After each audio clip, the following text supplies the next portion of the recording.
哎，最近内娱这个演唱会版权的事儿，真是闹得沸沸扬扬。谭健次和侯明昊两边粉丝吵得不可开交。说实话，我刚看到对比图的时候，心里也咯噔一下。这也太像了吧，不是那种哎呦这个创意不错的像，是那种你放在一起，连细节都对得上的像。舞台中间那个结构、主视觉的配色，甚至海报发布的节奏、文案的语气。则4月24号，谭健次那边主办方发声明了，要核查，要请法律团队，要专业评估，态度很硬。之前侯明昊主办方不是回应过吗？说都是原创、独立设计，结合场馆做的。两边就这么杠上了，真的挺有意思。以前咱们聊演唱会，聊的是歌好不好听，现场燃不燃。现在呢？粉丝拿着放大镜一帧帧比对视觉物料，这算好事还是坏事？我觉得吧，至少说明大家开始在意东西是谁做的了。舞台设计不再是背景板，它成了作品本身。这认知转变其实挺关键的，咱们捋捋啊。最早是网友放出的对比图，不是官方，是网友。这说明什么？现在观众眼睛太毒了，而且他们愿意花时间整理时间线，找证据。谭健次粉丝动作很快，证据链摆得明明白白，你这个物料发布时间晚于我们首次亮相，你这个设计细节和我们高度重合，巧合？一次两次算巧合，次次都巧，那就不太对劲了吧？有时候想想，做原创真的挺难的，一个视觉方案改几十稿，熬无数个夜，结果别人拿来稍微调整一下就成了自己的。那种感觉大概就像自己辛辛苦苦养大的孩子，突然被别人抱走了，还改了个名字。粉丝的愤怒，我多少能理解。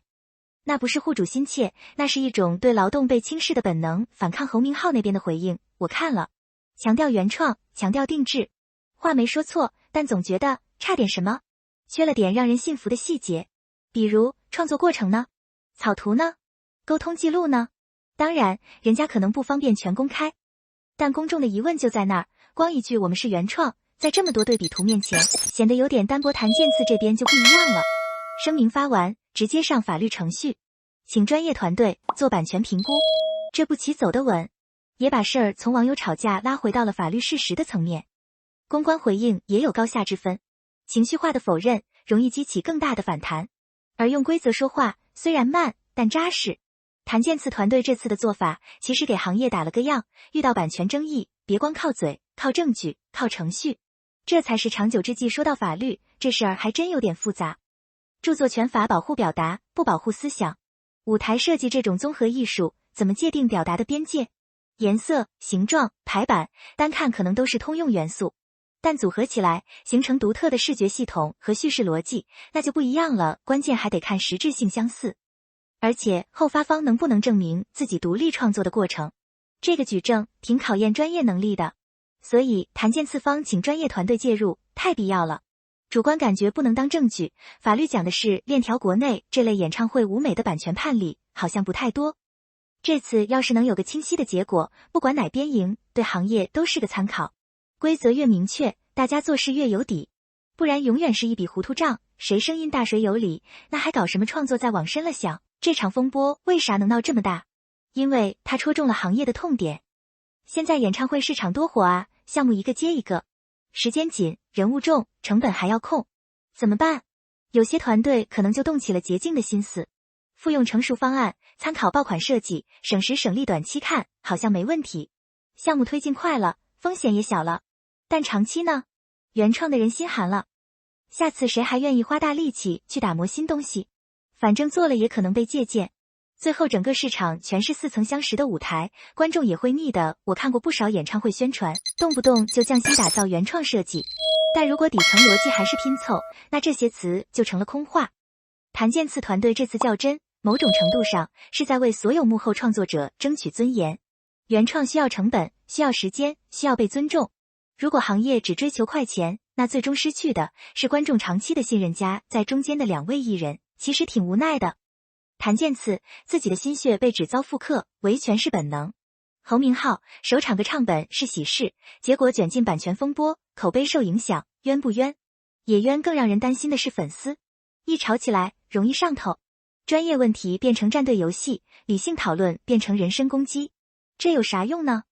事实不会因为你骂得凶就改变，反而把水搅得更浑，让真正该被关注的问题失焦。追星嘛，喜欢就支持。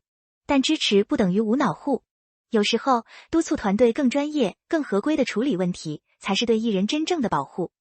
让专业的事交给专业的人，让法律的事交给法律程序。粉丝的热情应该用在推动行业向好，而不是消耗在无谓的骂战里。现在就等专业评估的结果了。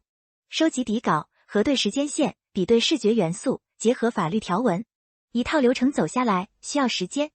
急不得，我知道大家都想快点知道答案，但版权认定这种事快不了，证据要扎实，程序要严谨，速成的结论往往经不起推敲。我们不妨多点耐心，等一个经得起检验的结果。不管最后怎么判，这个过程本身就有价值，它让行业看到版权不是儿戏，原创值得较真。往大了看，这事儿其实是中国文娱产业成长的一个缩影。市场火了，观众要求高了，规则也得跟上。以前可能糊弄一下就过去了，现在不行了。大家眼睛亮着呢，未来怎么办？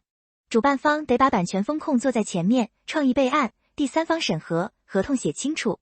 设计师也要注意留痕，保护自己的创作过程。媒体和平台呢，报道时多一分客观，少一分煽动，别把专业争议变成娱乐八卦。舞台再华丽，演出结束也就散了，但规则立住了，创意被尊重了，这个行业才能一直有好作品出来。原创者不该寒心，模仿者也别抱侥幸，守住底线，敬畏创作，观众才能持续看到真正打动人的东西。